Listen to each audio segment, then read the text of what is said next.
Assalamualaikum warahmatullahi wabarakatuh dan selamat pagi anak-anak semua.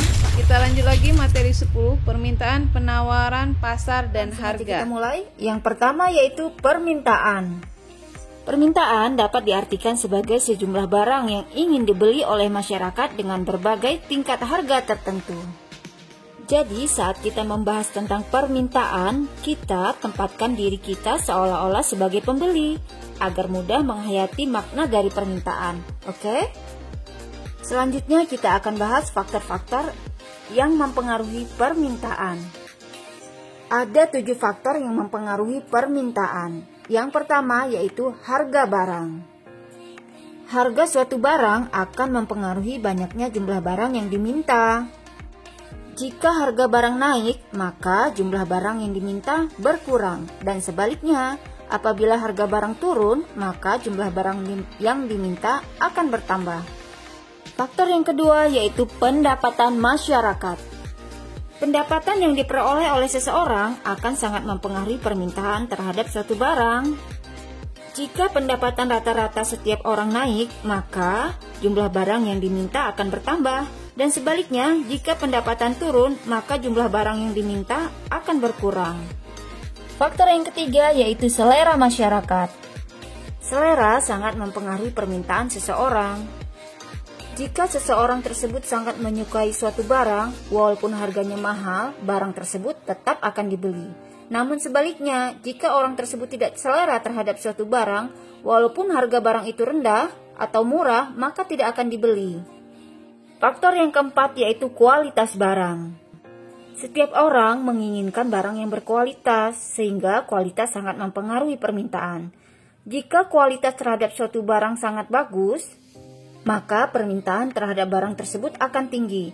Namun sebaliknya, jika kualitas barang tersebut jelek, maka permintaan terhadap barang tersebut akan berkurang. Faktor yang kelima yaitu harga barang lain. Banyak sedikitnya jumlah barang yang diminta biasanya dipengaruhi juga oleh harga barang lain. Misalnya harga kopi lebih mahal dibandingkan dengan harga teh, maka masyarakat cenderung membeli teh yang harganya lebih murah. Tetapi sebaliknya, jika harga kopi lebih murah dari teh, bagi mereka yang uangnya terbatas, maka masyarakat akan membeli kopi.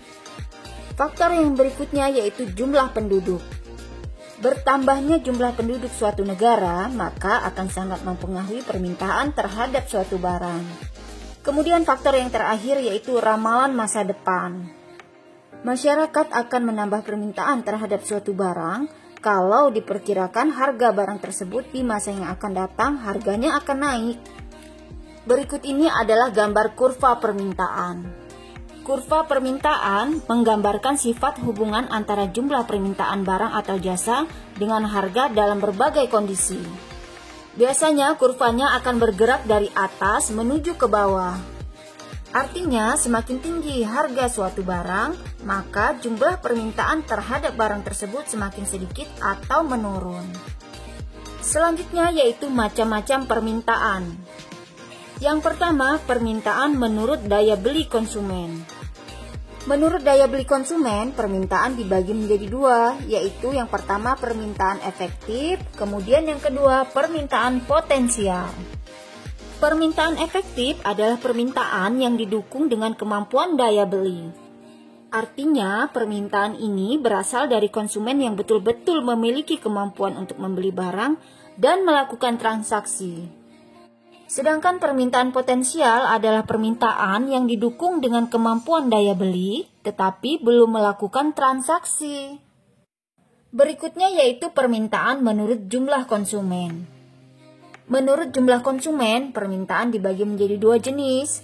Yang pertama, permintaan individual, yaitu permintaan dari masing-masing orang terhadap suatu barang. Dan yang kedua yaitu permintaan pasar.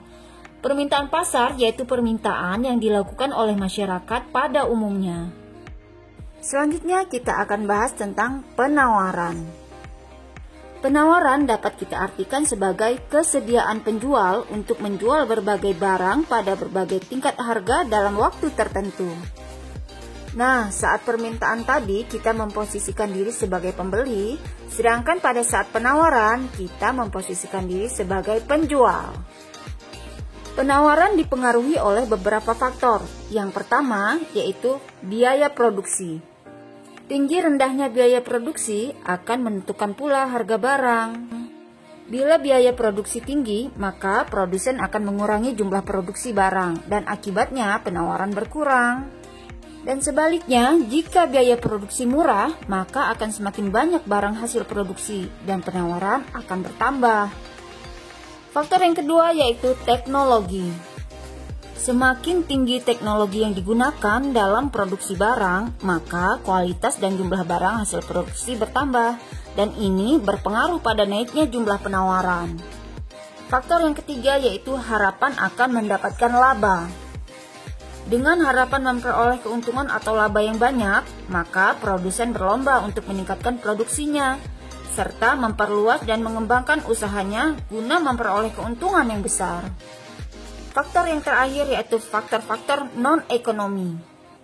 Yang termasuk ke dalam faktor non-ekonomi yaitu seperti bencana alam, larangan impor, dan kebijakan pemerintah akan sangat berpengaruh pada penawaran. Nah, berikut ini adalah gambar dari kurva penawaran. Kurva penawaran adalah grafik yang menggambarkan sifat hubungan antara harga suatu barang dengan jumlah barang yang ditawarkan pada waktu tertentu dan tempat tertentu. Biasanya kurva penawaran akan bergerak naik. Selanjutnya kita akan bahas tentang pasar. Pasar dapat diartikan sebagai sarana bertemunya penjual dan pembeli, baik secara langsung maupun tidak langsung, untuk melakukan jual beli atau proses terjadinya interaksi antara penjual dan pembeli untuk mencapai kesepakatan harga dan jumlah barang atau jasa yang diperjualbelikan. Pasar memiliki 3 fungsi. Yang pertama, fungsi distribusi. Fungsi distribusi pasar dimaksudkan untuk memperlancar distribusi barang dari produsen ke konsumen. Melalui pasar, konsumen dapat memperoleh barang yang diinginkan secara mudah dan cepat. Fungsi yang kedua yaitu fungsi pembentuk harga. Maksudnya, pasar mewujudkan kesepakatan harga antara penjual dan pembeli. Transaksi penjual dan pembeli pada mulanya melakukan tawar-menawar dan akhirnya terjadi kesepakatan harga. Tawar-menawar harga biasanya terjadi di pasar tradisional. Fungsi yang terakhir yaitu fungsi promosi. Promosi artinya memperkenalkan hasil produksi kepada masyarakat. Melalui fungsi ini, pasar menjual barang sekaligus memperkenalkan hasil produksi kepada masyarakat.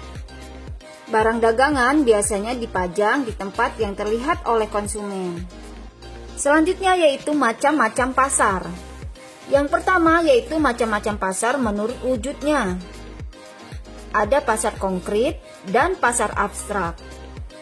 Pasar konkret adalah pasar nyata atau pasar yang unsur-unsur pasarnya seperti penjual, pembeli, dan barang yang diperjualbelikan ada di situ. Contoh dari pasar ini adalah pasar yang setiap hari kita kunjungi untuk membeli barang-barang kebutuhan sehari-hari.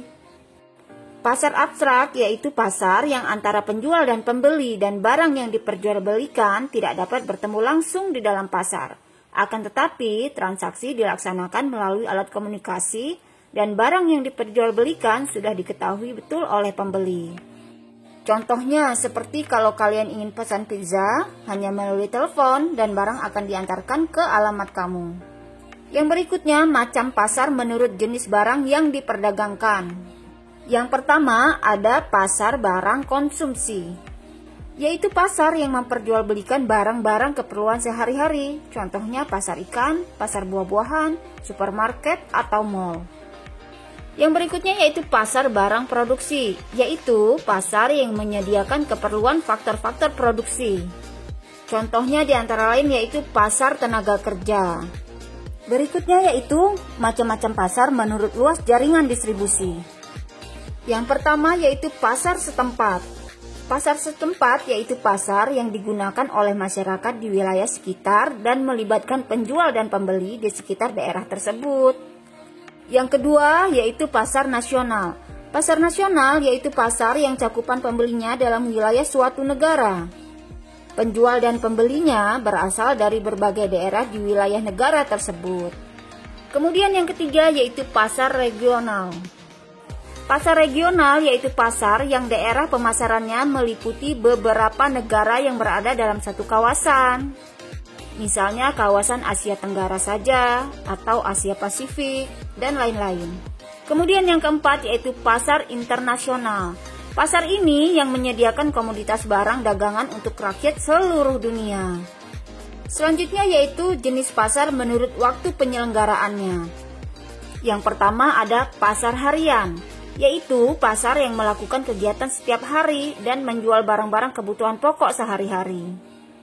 Yang kedua yaitu pasar mingguan. Pasar mingguan adalah pasar yang dilaksanakan seminggu sekali, misalnya hari Minggu saja, hari Jumat saja, atau hari Rebo saja. Yang ketiga yaitu pasar bulanan, yaitu pasar yang kegiatannya sebulan sekali. Dan yang keempat yaitu pasar tahunan. Pasar tahunan adalah pasar yang diadakan setahun sekali. Dan yang terakhir yaitu macam pasar menurut organisasi strukturnya. Yang pertama ada pasar persaingan sempurna. Pasar ini di dalamnya banyak terdapat penjual dan pembeli yang sama-sama telah mengetahui situasi pasar. Kemudian barang yang diperjualbelikan homogen atau sejenis. Penjual dan pembeli tidak bebas menentukan harga karena harga ditentukan oleh kekuatan pasar. Contohnya pasar sayur-sayuran, pasar buah-buahan, pasar tekstil, dan lain-lain. Dan yang terakhir yaitu pasar persaingan tidak sempurna. Pasar ini adalah pasar yang penjual dan pembelinya memiliki kebebasan dalam menentukan harga dan jumlah barang yang diperjualbelikan. Selanjutnya yaitu harga. Harga ialah nilai tukar suatu barang yang dinyatakan dengan uang. Dalam ilmu ekonomi, yang dimaksud dengan harga pasar ialah harga yang disepakati pihak penjual dan pembeli, dan pada harga ini barang yang diminta sama dengan jumlah barang yang ditawarkan. Harga pasar dapat disebut juga sebagai harga keseimbangan, karena pada harga tersebut ada keseimbangan antara jumlah barang yang ditawarkan dan jumlah barang yang diminta seimbang. Berikutnya, tugas kalian adalah meringkas minimal 2 lembar, upload di Google Classroom. Ibu akhiri dengan wassalamualaikum warahmatullahi wabarakatuh dan selamat pagi.